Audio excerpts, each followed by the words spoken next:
Where's the light? Hey, good morning. Wait, there we go.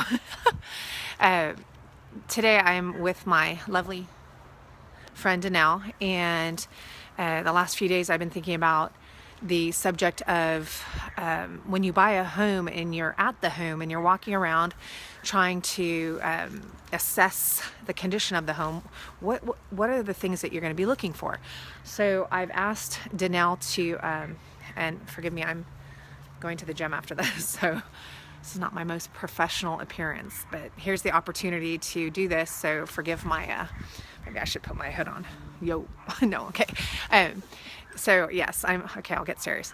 I'm going to show you some things to look for as we walk around and through this home. Granted, right now it's being cleaned up on the inside, but I can still point some things out to you. Okay, so right now we're on the exterior, and I'm going to have Danelle hold this for me. Pause. That switch area. How do I switch it? There we go. How do I make it go? Okay, now you can just watch me. Okay. Waist up. Waist I'm up, in my deal. workout attire. Okay, so right now we're on the exterior of a home. Now, whether the home is newer or older, and make sure this, no, I'm just kidding. Newer or older, you're going to still look for the same things. It could be a few years old. It could be 50 years old. Mm-hmm. Okay, so right now we're in the front of the home. And I'm going to point certain things out to you. Here in Corpus Christi, in many places, even when I lived in Hawaii and I think even Kansas City, there's expansive clay soil. And you need to pay attention to signs for potential foundation and plumbing issues. Okay, so on this house, this is an older house, what, 70s? I think it was 82. 82, okay? Even in the 80s, this house looks pretty old. So you can see things like these cracks, okay? And see how it's separating and shifting, and you know, you can tell it's moving. Okay, we're gonna go over here, and you can see this. You don't have to look at me, you can just look at all these things. Okay, now another thing to look for when you see this kind of settling, you want to see if you can see any leaning or detaching of siding from the house. Okay, also you want to see if cracking from the brick, that you know, you see cracks, people go, oh, I see cracks, oh, there might be foundation issues. I said yes and no. I said cracks are inevitable. Even within a year or so after a new home is built, the house will expand and contract and flex, and it can split right down the middle of the bricks, like right down if it's a longer slab, and the foundation's fine. It just cures and it flexes somewhat and it cracks. But once you see a crack all the way through the foundation, for example, this soil is too high here, so you can't even see what's going on with the foundation. That's a quote-unquote grading issue. We don't normally ask for that to be repaired when we buy a home, but you want to take that into consideration after you buy the home. See how the soil is so high on the foundation, so you can't really see it well. But when you see a crack all the way down, and then you see at least a credit card thickness crack in that foundation, you're going to start going, okay, chances are likely that it's either had foundation issues or it's been repaired already. So you always go into that wondering, okay. Here I'm going to have Danelle take over. And sometimes when you have foundation issues, a lot of times it's usually at the garage and stuff, but you can see, like, it could be somewhere in these where the trim meets each other. See how trim sometimes starts to pull away from the house. Okay, it will pull away, and let me show you something where my foundation guys show me to kind of look for.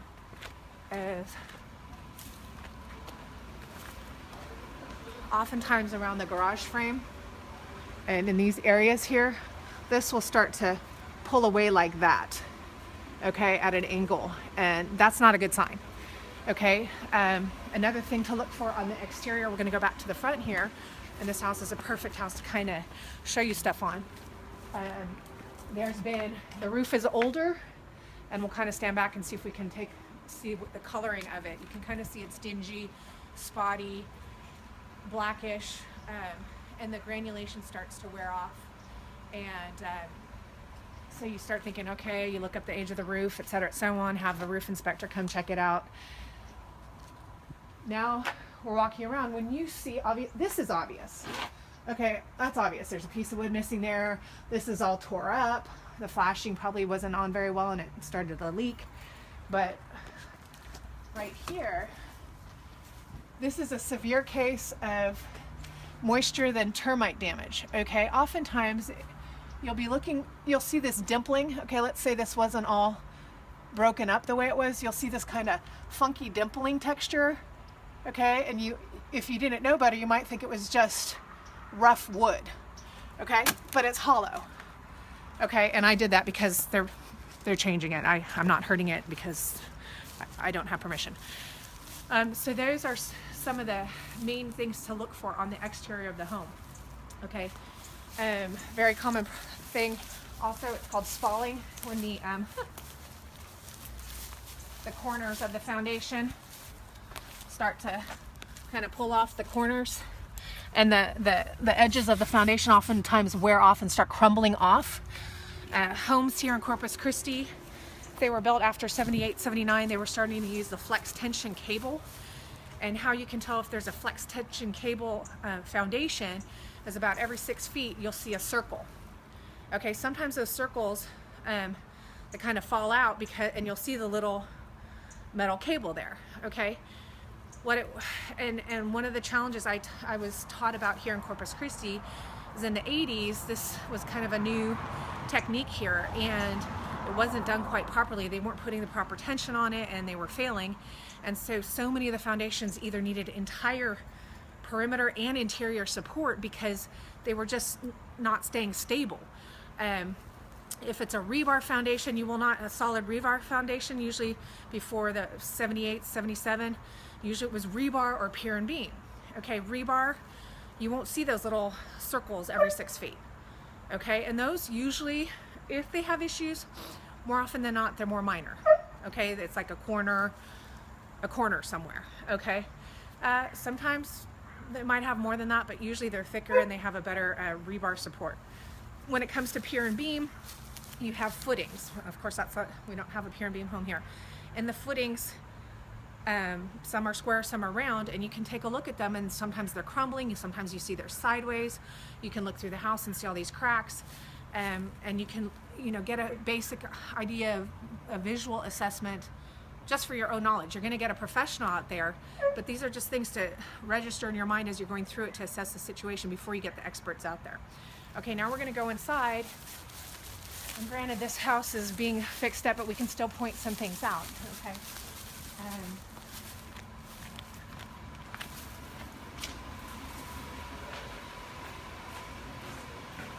So, in this particular house, there were cracks. I'm going to show you.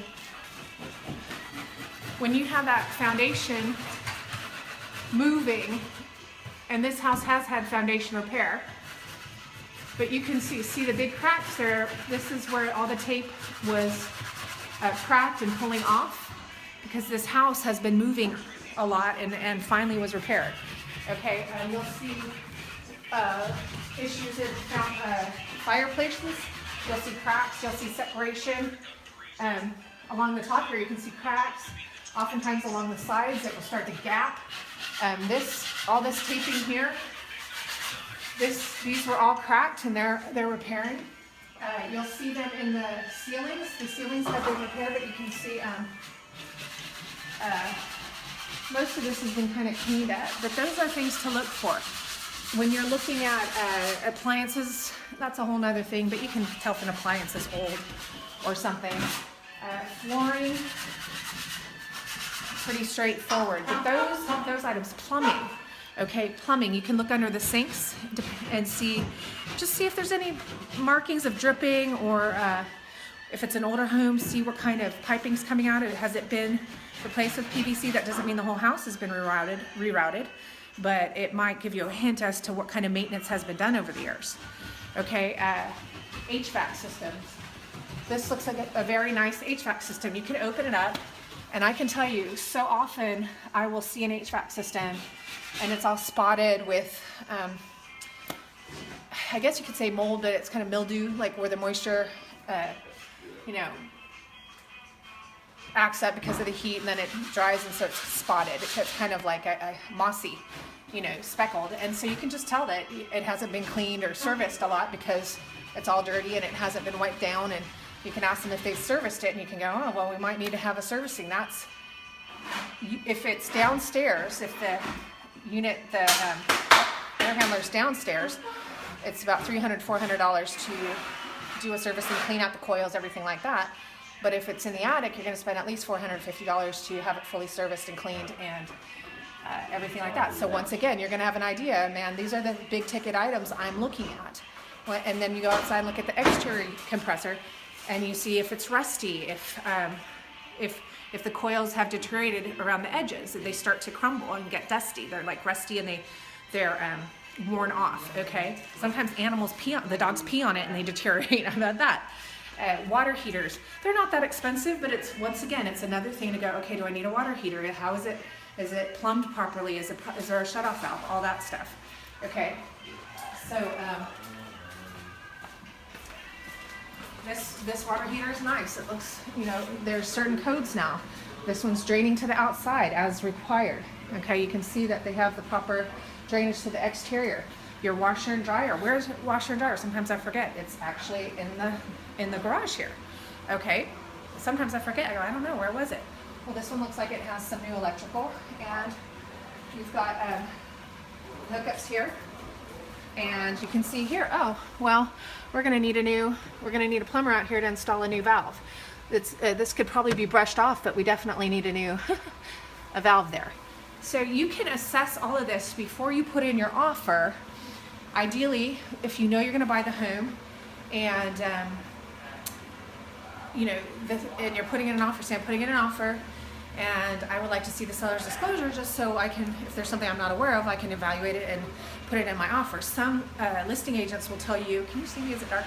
Some listing agents will say, no, I'm not giving you the seller's disclosure until you put in the offer. And I think that's kind of silly because, man, I want you to see what's on the seller's disclosure so that you can give me an offer based on what you know. Makes sense to me. I don't want you to put in an offer and then I give you the seller's disclosure and then you go, well, I didn't know about that, and that. No, I'm changing my offer $5,000. See, so there's all these things. These are the main big ticket item things to be aware of. Then, of course, once you move ahead, we call the foundation experts. We call the plumbing experts. We call the roof experts. This house was built just in the 80s, so it might have been, what's that black piping called? It's not PVC, it's something else. I don't think it's cast iron. Here in Corpus, the cast iron does not do well because it starts to crumble and just kind of fall apart after the year. So if you have cast iron, make sure you know if it's cast iron. Get a plumber who uses a camera as well as simply testing the clean outs. Okay, because it could pass, the test could pass, that static test could pass and there's no leak evident, but a year later that cast iron can fail and you have a $12,000, $15,000 repair ticket. And I've talked to people that happened to. They bought a house, everything passed. Within a year or two, they didn't think about the cast iron and they had to do a $10,000, $15,000 reroute. So anyway, we are not home inspectors, we are not roofers or this or that, but you can get a very good idea of how to value what you're up against and how to present your offer in a way that is fair and straightforward without manipulation, without being just rude and being like, oh, well, your house is junk. No, just say, hey, we saw this, we saw this, we saw this. In light of that, it's going to take this, this, and this. We got bids to evaluate, to figure out what the value is here. And then this is why I'm offering what I'm offering. And then you are informed, you're intelligent, and your realtor studied the comps, and you can be taken very seriously, and the seller's agent and the seller will feel safe working with you. So hopefully that was helpful. I'm sure I'm going to think of like 10 other things after I let y'all go. But anyway, have a great day, and I need to get to the gym and get cleaned up. Bye.